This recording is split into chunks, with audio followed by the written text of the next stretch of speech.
Welcome back to the channel. In this video, I'm going to go over 3 exercises that's going to improve your karate stance transitions. We all know that the movement comes from the ground up, and that's how we generate the best power, the best speed, and the best technique. So these exercises are going to help to level up your karate stances and improve your karate altogether. Okay, so the first exercise, we're going to be working on transitioning from a front stance to a kibadachi, like a central or horse riding stance, to a back stance, like or kakutsadachi.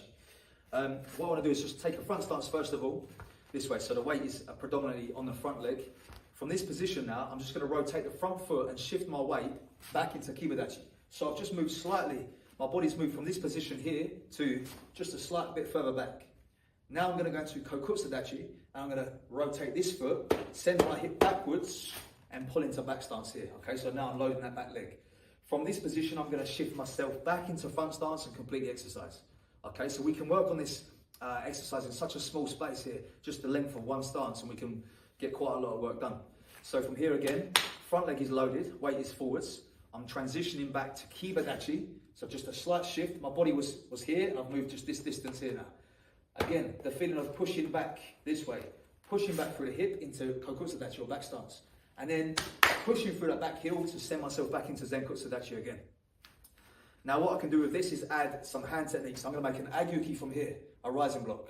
As I shift into kibadachi, I'm going to make a soto-uki into the center. As I shift further back into back stance, I'm going to make a giran-burai, and then I'm going to shift forwards and make my gyakuzuki from this position. Okay, so that's agyuki from the front, zenkutsudachi. Shift into the center, pull back, giran-burai, and shift back in with a reverse punch there. Okay, so that's your first exercise. So before we get to the second exercise, I just want to mention my partnership with Art Martial Clothing. They're a martial arts inspired lifestyle brand, and they've just released this new design t-shirt. They've got hoodies, t-shirts, all kinds of martial arts inspired gear that's great for the gym, great for casual wear. Check out their website. I'll put a link in the description of this video with a discount code for you to get 20% off. So check that out in the link of this description and have a look what they got.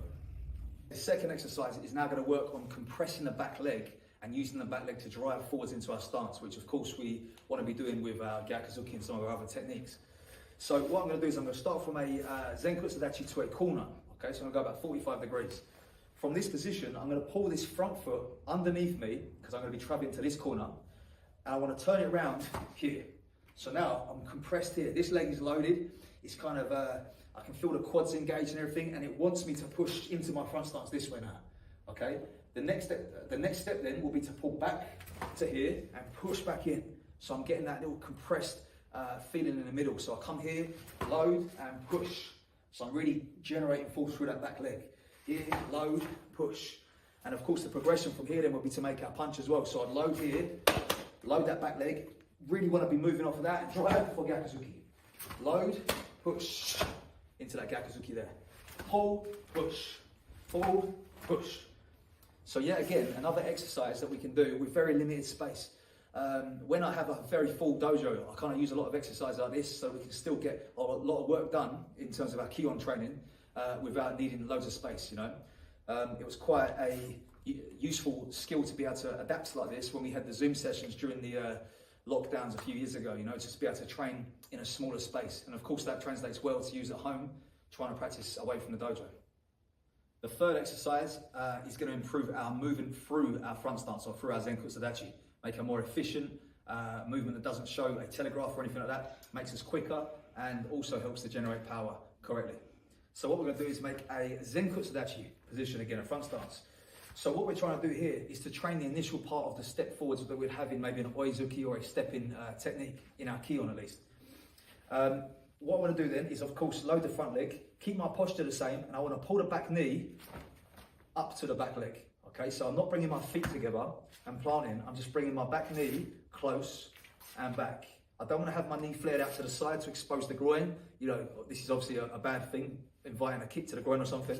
So from here, I want to be squeezing those knees together and coming back. Squeezing those knees together and coming back. What I want to do then is squeeze the knees. As this foot comes beyond, I drive through the back leg into my front stance. An exercise that or a movement we learned from this number 2 exercise, you know, where we're loading the back leg and driving through. So the exercise is this then. We're trying to reinforce the beginning part. So I want to be here and thinking about ripping that back foot from the ground. So I'm going to pull it fast and back. fast and back, fast, and then on the fourth or fifth one, or whatever number you want to go with, we pull it and push in one step, okay? Of course, this can be added to our Kion exercises. We can just pull the back foot, 1 here, 2, and then we can transition through and make our Oizuki or whatever technique we want to use for the exercise there. It's going to help us to improve our transition, speed, smoothness, and eliminate any telegraphs.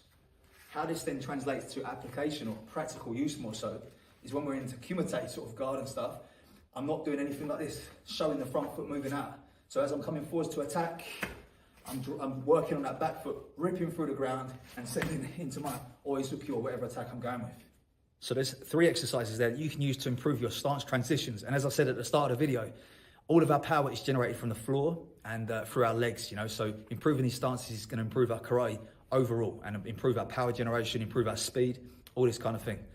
Before I finish, I want to mention again my partnership with Art Martial Clothing. Check out this new drop that they got. They just released it, plus everything else they got on their site. Some really nice designs on their clothes and stuff. So check that out. Link again is in the description of this video. Don't forget, if you enjoy this kind of thing, subscribe to the channel, like, comment, and I'll see you in the next one.